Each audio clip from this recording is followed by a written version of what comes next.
Askofu Mkuu Renatus Nkwande mwanzoni alipokuwa anatuongoza alisisitiza sana mambo ya uinjilishaji. Na baadaye mhubiri wetu Baba Severin pia alitaja ya uinjilishaji pia. Naomba na mimi nibaki katika mstari huo ili tusiwe na mawazo mengi. Kuna kishawishi sasa ndani ya kanisa, lakini zaidi nje ya kanisa, kwamba watu wanafikiri kwamba tunaweza kuinjilisha dunia au ulimwengu tukitembea na ulimwengu.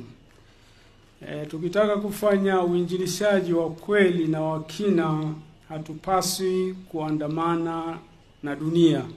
Tunapaswa kuiacha dunia na kuitangulia dunia. Kwa hiyo kanisa linapaswa kuitangulia dunia na kuipeleka dunia kwa Kristo, sio kuambatana nayo. Kama ilivyo tangu mwanzo kwamba kanisa linapaswa kuongoza dunia, linapaswa kuongoza ulimwengu. Waermiti wa mwanzo tunakumbuka waliacha dunia ili waiongoze dunia. Kwa neno la Kilatini fuga mundi. Kanisa inayooa roho ya dunia hii au ya ulimwengu huu inaweza kuwa mjane. Kivipi? Bwana wake anaweza kuiacha, ambaye ni Kristo mwenyewe, na linaweza kuwa tasa pia kwamba halitazaa. Kwa hiyo kanisa la kweli linapaswa kuiacha roho ya dunia hii ili watoe watu kwenye dunia. Na vinginevyo tukiambatana na dunia tunaweza kuwa tasa, wajane, na hata wakati mwingine kufa kabisa.